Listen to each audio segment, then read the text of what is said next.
Si tu galères en hiver avec une terre collante et en été avec une terre dure comme du béton, que tes plantes ne poussent pas, qu'elles ont souvent les feuilles jaunes, voilà, que tu as des tomates, des légumes dans ton potager qui ont souvent un petit feuillage jaune, voilà, qui n'arrivent pas à pousser, qui n'arrivent pas à bien se développer, et ben c'est probablement que tu as une terre argilo-calcaire. Alors peut-être que tu le sais déjà, c'est pour ça que tu es tombé sur ce podcast. Peut-être que tu le sais pas, on va voir justement dans ce podcast comment le savoir. Et puis bienvenue, on va donc voir comment réussir son potager dans un sol argilo-calcaire. Et il faut savoir que un tiers des sols français sont argilo-calcaires. Donc il y en a beaucoup dans la Lorraine, il y en a dans la Bourgogne, en Champagne, dans la Drôme, en Provence, un petit peu, voilà, un tiers des sols français sont argilo-calcaires, donc c'est une problématique qui est récurrente. Et voilà, problématique, hein, entre guillemets, hein, là je parle vision potager. Pour un potager, voilà, c'est un petit peu compliqué les sols argilo-calcaires, mais c'est pas impossible, c'est ce qu'on va voir donc dans cet épisode. Bienvenue à toi, moi c'est Fabrice, je suis designer en permaculture, permaculteur, passionné de nature, voilà, donc je partage dans ce podcast des astuces pour jardiner, pour se reconnecter au vivant, pour mieux observer son jardin, pour aménager son jardin, pour faire du design en permaculture. Donc pense à t'abonner, pense à partager ce podcast si ça peut intéresser des amis à toi qui jardinent. Et donc on va voir donc comment comprendre déjà. On va essayer de comprendre qu'est-ce que c'est un sol argilo-calcaire, voir qu'est-ce qu'on peut faire, qu'est-ce qu'on ne peut pas faire pour arranger ça et pour avoir enfin un potager qui soit productif, avec une terre vivante, qui ne soit pas dure comme du béton l'été et molle en hiver. Donc voilà, on va essayer de voir tout ça pour un peu que tu puisses réussir à faire du potager malgré un sol assez compliqué à appréhender. Donc déjà, ce qu'il faut comprendre, c'est que le calcaire, c'est une problématique, on va dire. Quand il y a un excès de calcaire, donc ce qu'il faut savoir, les sols, ils ont une texture. Donc voilà, on va dire, c'est une texture plutôt sableuse, plutôt argileuse. Et ils ont aussi en fait, ils sont soit acides, soit calcaires. Voilà. Et un sol qui est calcaire, il n'est pas acide parce qu'il est calcaire. Et un sol qui est acide, il n'est pas calcaire parce qu'il est acide.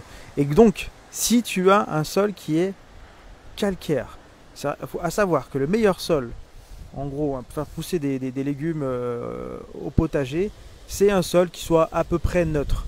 Après, on peut tout de même cultiver des choses dans un sol acide et aussi dans un sol calcaire. Mais on va voir que nous, quand on a un sol calcaire, ce qu'on va essayer, c'est plutôt de le faire tendre, on va dire, vers l'acidité pour le ramener à l'équilibre. Le but, ça va pas être de le rendre acide, mais l'acidité va l'aider à retrouver un certain équilibre. C'est même difficile, hein. Faut pas croire que c'est super facile et qu'on peut basculer un sol de calcaire à acide, hein. C'est vraiment ce qu'il faut s'imaginer, c'est que on peut pas modifier finalement un sol calcaire, on peut pas le rendre acide parce que voilà, c'est immense, c'est des millions d'années de couches qui se sont accumulées. C'est toute une géologie, tout un paysage qui s'est formé et qui aujourd'hui, peut-être dans ton jardin, est calcaire. Et donc, bref, je pars un petit peu dans tous les sens. Mais en gros, ce qu'il faut comprendre, c'est qu'on va essayer de l'acidifier un petit peu. Donc je t'expliquerai comment est-ce qu'on va faire pour l'acidifier, mais pourquoi. La problématique d'un sol calcaire, c'est qu'il va bloquer certains nutriments. C'est-à-dire qu'il va bloquer, au-delà des nutriments, mais il va bloquer tout ce qui permet à tes plantes dans ton potager de pousser, de faire des belles feuilles, de faire des beaux plants avec des beaux fruits. Et notamment, il y a une problématique liée au fer, j'en parlerai un petit peu, à savoir que c'est pas parce que tu as un sol calcaire que tu es en manque de fer. Souvent on dit oui, il faut rajouter du fer, tout ça, mais on verra que c'est pas la bonne solution. En gros, ce qu'ils font comprendre, c'est comme le fer, le nutriment, le zinc et tout un tas d'autres nutriments et oligo-éléments, c'est que l'excès de calcaire, ça va provoquer des carences, parfois même des petites chloroses, tu sais, quand il y a des feuilles jaunes, parce qu'en fait, un sol calcaire, il va bloquer le fait que les nutriments et les oligo-éléments deviennent solubles, et quand ils deviennent solubles, bah, finalement, ils sont absorbés par tes plantes grâce, quand tu arroses, tu vois, bah, si ton sol il est équilibré, et ben, tous les oligos et les nutriments oui, vont être solubles, vont être dissous dans l'eau, et la plante, quand elle va boire l'eau, bah, elle va en même temps boire les oligos éléments et les nutriments. Et la problématique donc d'un sol calcaire, c'est que bah, il bloque cette solubilité, c'est-à-dire que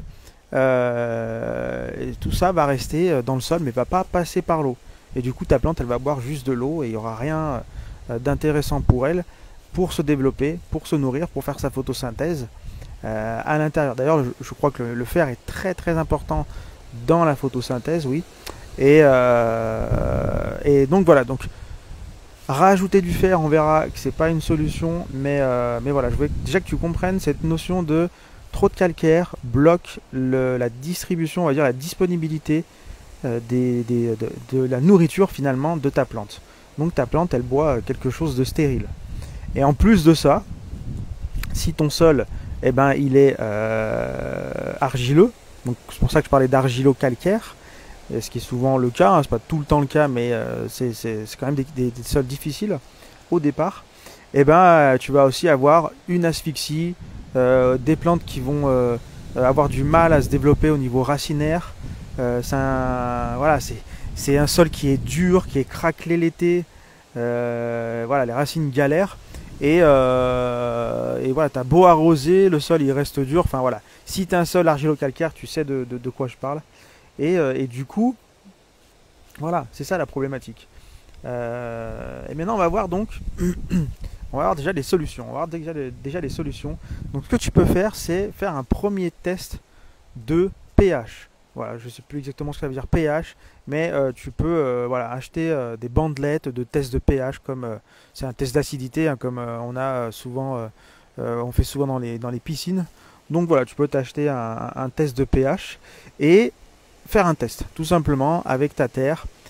Tu mets un petit peu de terre, avec, tu vois, tu trempes ta terre dans l'eau, ensuite tu laisses tremper la languette dans l'eau, et par rapport aux couleurs qui apparaissent, eh ben, tu vas savoir exactement de combien est ton sol, le taux de calcaire dans ton sol. Et entre 7,5 on va dire et 8,5, 8,2, on va dire que tu es dans un sol qui est un petit peu calcaire, et au-delà de 8,2, 8,5, là ça devient très calcaire, et du coup ça sera encore ça sera un petit peu plus problématique. Donc il va falloir redoubler d'efforts dans les solutions que je vais te donner, mais déjà faire un test, connaître voilà quel est le taux de calcaire, on va dire, dans mon sol, c'est hyper important pour la suite. Donc je t'invite à faire ça.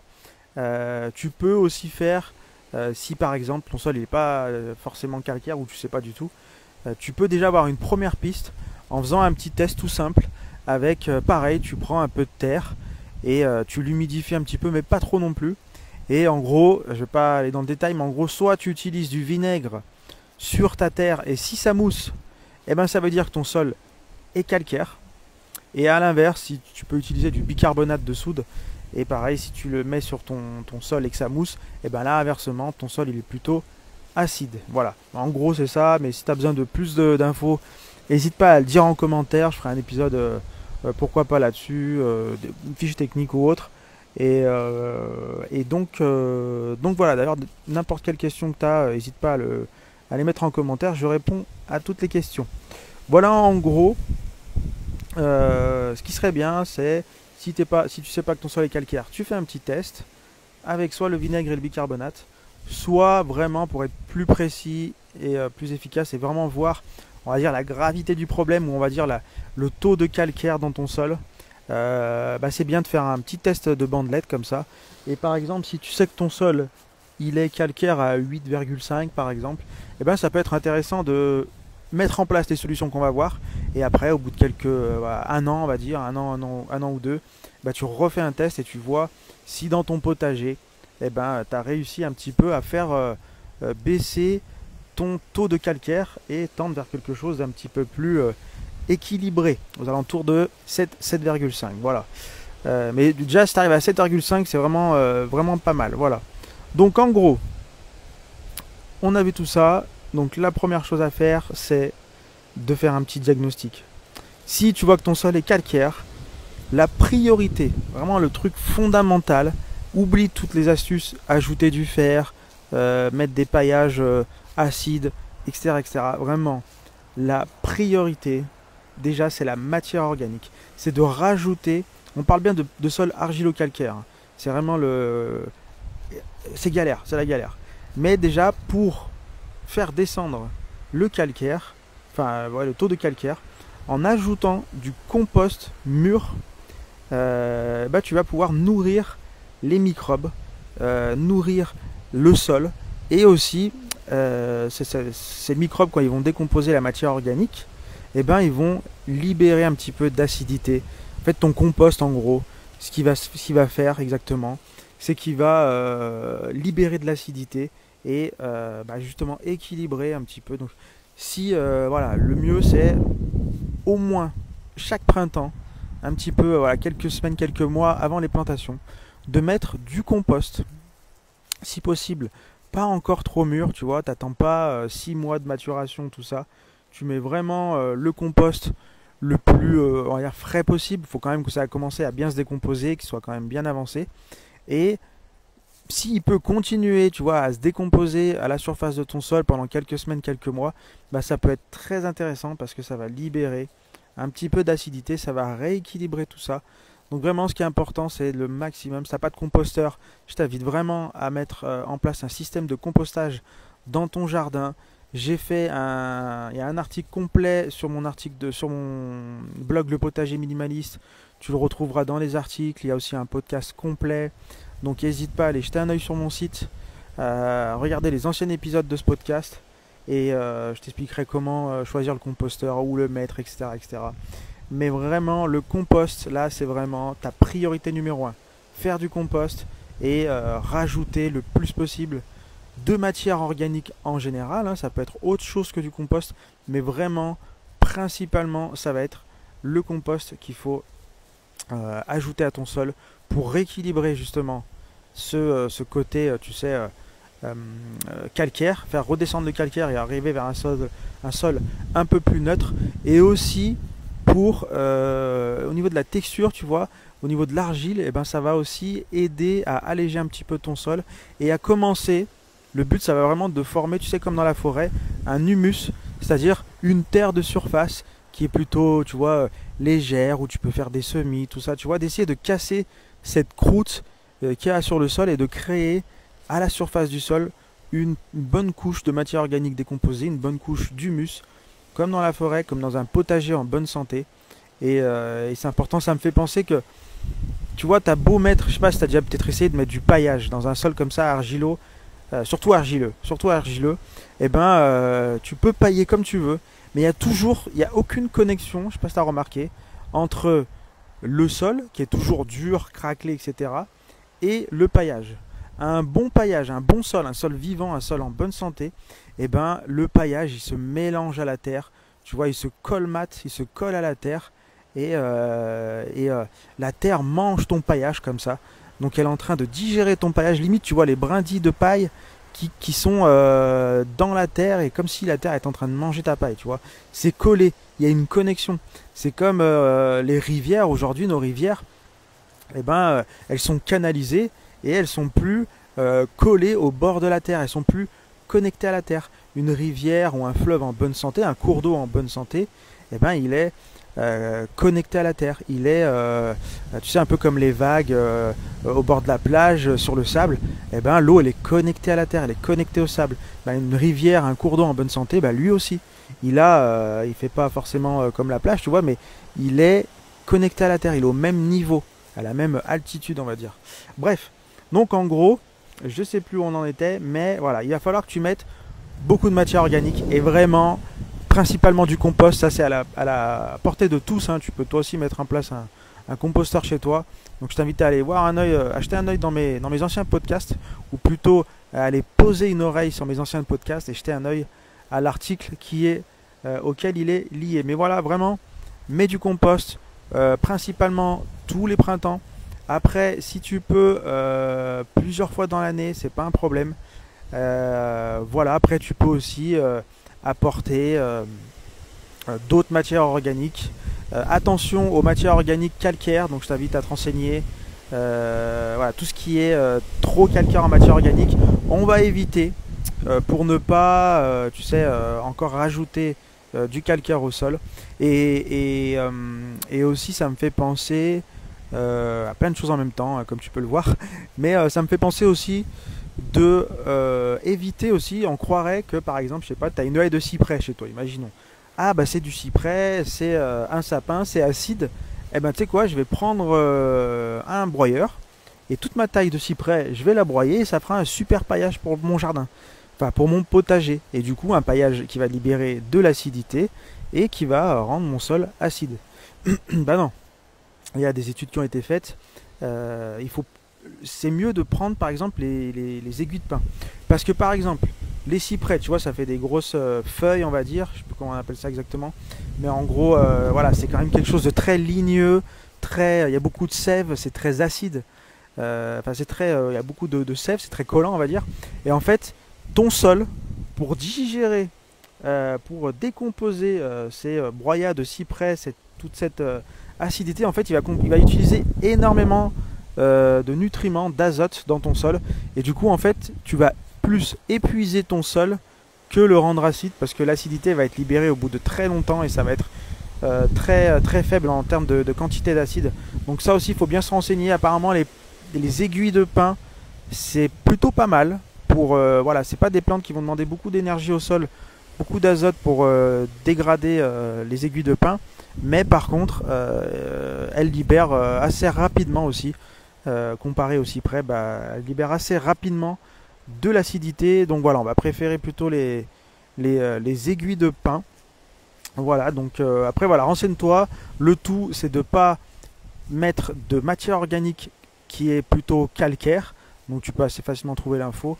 Tout ça pour justement redescendre le niveau de calcaire avec de l'acidité et rejoindre un pH dans le sol qui est assez équilibré et justement permettre la libération, comme on disait, des nutriments, du fer, du zinc, etc. etc. Donc ça, c'est ta priorité, c'est de créer du sol, de créer un humus et en même temps, de rendre, grâce à cette matière organique que tu vas utiliser pour créer du sol, utilise l'acidité que va produire cette matière organique et vraiment le compost, pas trop mûr, c'est quelque chose qui va vraiment t'aider là-dedans. Voilà, donc ça c'est la première priorité, le premier fondamental que je t'invite à faire tous les printemps et même plus si tu peux. Et ensuite le deuxième fondamental, ça va être les engrais verts. Alors ça va être hyper important. Voilà, je t'ai fait une petite liste, là tu peux faire des engrais verts avec de la vêche, avec du seigle, avec du radis fourragé. En fait, ce qui est intéressant, c'est que les racines des engrais verts de manière générale, elles ont deux particularités très intéressantes. Déjà d'une, on le sait, c'est que c'est des racines qui vont fixer l'azote de l'air. Donc dans les racines, il va y avoir des petits nodules, des petites poches d'azote qui vont se former. Et ces poches d'azote, quand toi tu auras fini, donc tu auras fauché ces engrais verts, elles vont rester dans le sol. Et les cultures après les engrais verts, les racines vont pouvoir se coller comme ça, elles vont pouvoir aller chercher l'azote dans les anciennes racines qui sont restées dans le sol. Donc du coup, ça va te faire des réserves d'azote. Donc tes plantes, elles vont adorer ça, elles vont avoir à manger dans le sol. Donc tu vas commencer aussi chaque hiver en faisant des semis d'engrais verts, tu vas nourrir ton sol, tu vas préparer un petit stock de secours dans le sol, en plus du compost, en plus de plein de choses.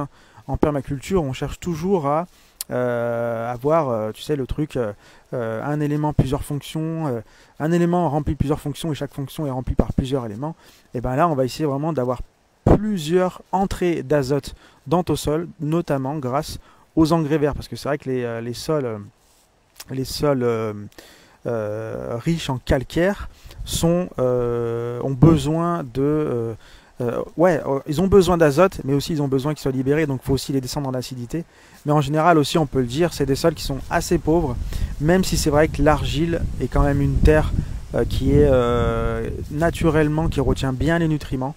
Donc voilà, c'est un petit bonus, le coût de l'azote, parce que finalement, dans un sol argilo-calcaire, on a quand même de l'argile, et l'argile, la plupart du temps, c'est quand même quelque chose qui est un sol qui est riche.